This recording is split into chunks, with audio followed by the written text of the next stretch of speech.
Burnham Square already won one Grade 1 race in Kentucky this spring. Can he add another one the first Saturday in May? Let's find out. Hi, everyone. Matthew DeSantis here with NYRA Bets. Here with the Kentucky Derby Spotlight Series video on Burnham Square, the winner of the Grade 1 Bluegrass. Now, before we get into this very intriguing horse, who I think you have to find yourself rooting for in a lot of ways, I want to remind you to press that like button and subscribe to NYRA Bets YouTube today. Subscribing is entirely free of cost, just notifies you when new videos come onto the channel, whether those are race previews, full card analyses, handicapping and betting tutorials, weekly programs, specialty shows like this one. Heck, we even got some Pick 5 live streams that we're going to start doing. A lot of great content here to get you ready for the Kentucky Derby, the Triple Crown, Saratoga, the Breeders' Cup. We're your one-stop shop, so make sure to press that like and subscribe button today. All right, well, listen, let's talk about Burnham Square. Really fascinating horse who comes from somewhat humble beginnings and was, this is a horse you could have claimed at one point. Now, it would have cost you a pretty penny to claim that horse, but still, you could have claimed Burnham Square in his debut race. But he is a horse that ultimately has proven to be very serious as a contender here, and it will be fascinating to see how he ends up doing in this race. But he's a horse that trained by Ian Wilkes, not the biggest connections in the world.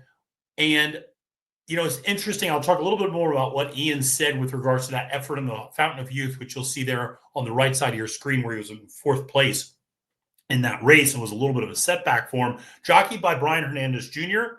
Hey, geez, I know that guy. Oh, that's right. He won last year's Kentucky Derby. Yeah, he also won last year's Kentucky Oaks on Torpedo Anna. So, you got the right type of jockey for him in that regard. Sired by Liam's Map out of a Scat Daddy mare. Interesting pedigree, because from a pedigree standpoint, I don't love Liam's Maps going long. I think they're mile to a mile and a 16th type of runners a lot of times at their best.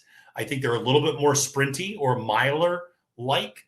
But that Scat Daddy influence isn't bad. And one of the things we've seen about Burnham Square is he's not the biggest horse physically, but he does seem to like running. I mean, he does seem to be a horse that has good endurance, good stamina. You see him make big late runs in his races, whether he's a fast fraction or not. So I do think that he's a horse that you do have to consider as a pretty major, certainly an underneath contender. That's kind of my thought on him right now. But he's a horse that won the Holy Bull back a couple months ago at Gulfstream Park. That race looks better now because Tapan Street finished second that day. Tapan Street goes on to win the Florida Derby in his next start over Sovereignty, who is a very well thought of horse. And so that kind of flatters Burnham Square's form a little bit. Now, I should say the rest of that Holy Bull field is not that spectacular, okay? So it's good that he beat a horse like Tapan Street, but there wasn't really that much else there.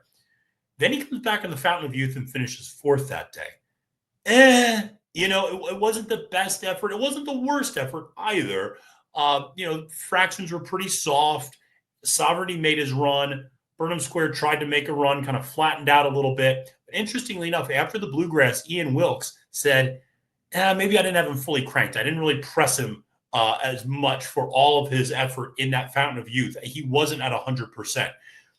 Bluegrass, he was at 100%. And what did we see? He managed to track down East Avenue in those final strides and get up to win a Grade 1, and is now is actually the top point getter for the Kentucky Derby, believe it or not. So he has the most points accumulated of any of the Kentucky Derby runners. Kind of fascinating when you see that. So listen, let's talk a little bit more about this horse who started out, as I said, running at Keeneland last October in a $150,000 maiden claimer.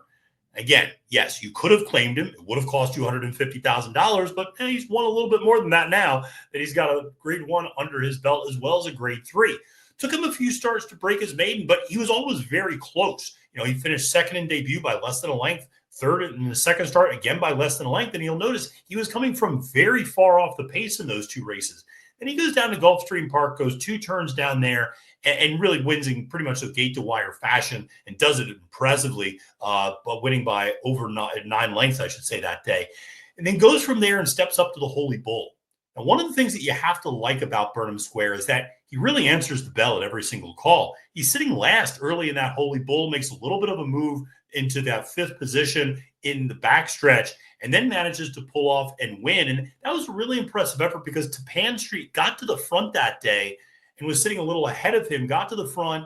And ultimately, though, you ended up seeing Burnham Square make that late bid and get past Tapan Street. I thought Pete Aiello, who called the race that day, had a really great call where he said, Tapan Street fired, but Burnham Square is just better. That was kind of what happened. Tapan Street ran his race and ran a really good race. It's just Burnham Square was better that day. Then he comes back a month later in the Fountain of Youth. And this is where Wilkes says, listen, I didn't have him fully cranked.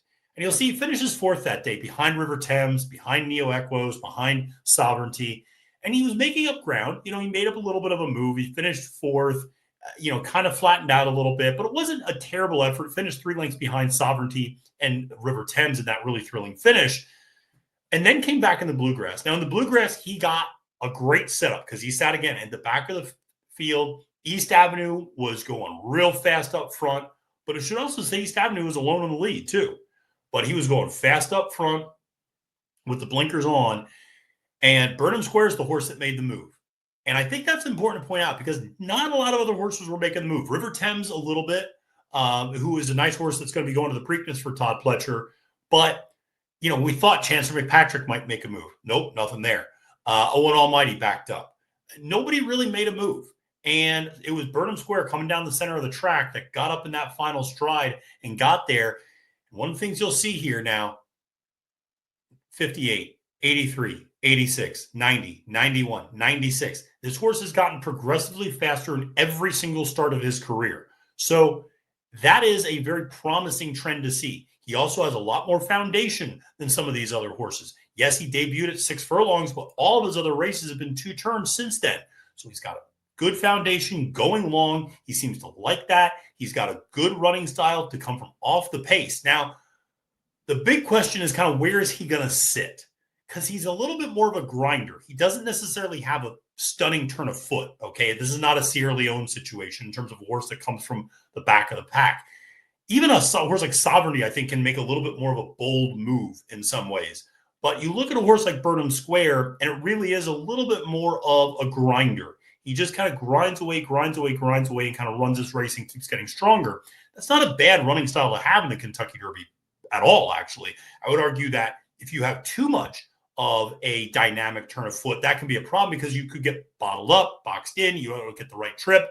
But when you're a grinder, you just kind of you can start moving up slowly but surely. You can kind of find the spot. You don't need to burst through anything, and you can kind of get there.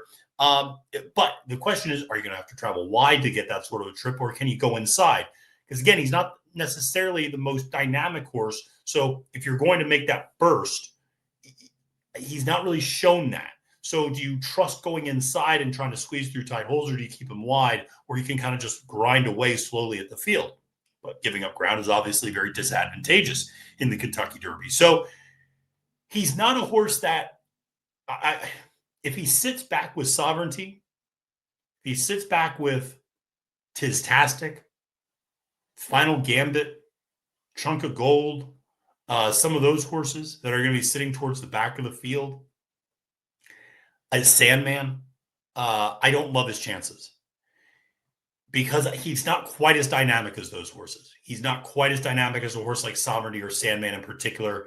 Even Tistastic, I think, might be a little bit better in this regard. Final Gambit is a little bit more of a question mark with regards to the transition to dirt, but certainly has that ability to really turn on and accelerate and really make a big charge from the back. The question is, he's not quite as good enough I don't think he's as good as some of the other closers, the deep closers in the race. Question is, can he sit behind horses like Grande and Tapan Street, but ahead of horses like Sovereignty and Sandman? If he could sit like 11th, that would be an ideal spot, I think, for Burnham Square. You're not sucked up too much into the pace, but you're ahead and you have to jump on the deep closers. If he finds himself 16th, I don't love that. But if he finds himself mid-pack, that's a trip he can work out. That's a trip he can work out and fire a really good effort. Is it good enough to win? He's going to have to continue to get faster for sure. I don't know how good that Bluegrass really was I like East Avenue a lot as a horse, but I mean, that was a speedball effort up on the front end, and I think he's going to get burned out in the Kentucky Derby. And outside of that, it's notable that obviously River Thames, who finished third that day and had the points to qualify for the Kentucky Derby, is pointed to the Preakness instead.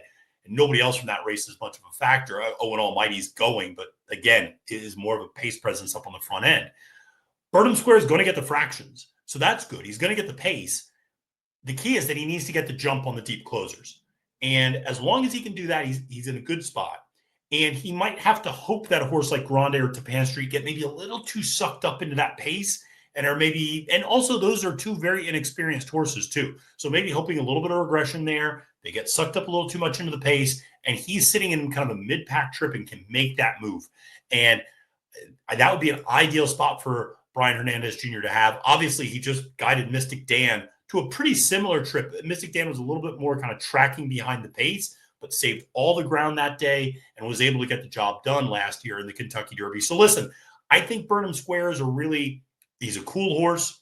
It's a great story. Ian Wilkes is not Todd Pletcher. He's not Bob Baffert. He's not D. Wayne Lucas. He's not Brad Cox or Chad Brown or any of these other big-time trainers. So it's great to see a new face. Ian Wilkes has been around for a long time, but a face that maybe the American public is not quite as familiar with training a big horse in the Kentucky Derby. And like I said, he's never taken a step backwards from a speed figure standpoint. He could continue to move forward, and if he gets the right setup, he could be a really interesting horse. The question is what price you're going to get. I think you'll get a pretty big price on him, actually, because he doesn't have the wow pedigree. He doesn't have the wow connections. He does have the win in the Bluegrass, which is going to mean a lot in the the Commonwealth of Kentucky. But I still think there's other horses that are a little flashier, that are a little sexier, that are going to attract a lot more public money than Burnham Square. As a result, I think you'll get that 15-1, 20-1 price on him. And if you get that price on him, he's a nice horse to use underneath. He'd be included in my superfectas probably for sure, because he's the type of horse I think if he can sit mid-pack, he can get the right type of trip. Listen, appreciate you tuning in to this episode of Kentucky Derby Spotlight Series, talking about Burnham Square, a horse that I really like. There's a lot of great stories in this year's Kentucky Derby. Chunk of Gold cost $2,500. Coal Battle cost $70,000. These are horses with pretty limited pedigrees, very small sales prices. Burnham Square is a horse that debuted in a maiden claiming race, and they all made it to the first Saturday in May. And there's a lot of horses that were worth a lot more money that aren't running. So it's a real credit to those connections and to the fact that, hey, pedigree sometimes is an inexact science, and sales can be an inexact science. And these horses that are running on Saturday in May are going to be really special. So Burnham Square, it's already a big victory that he's in this race.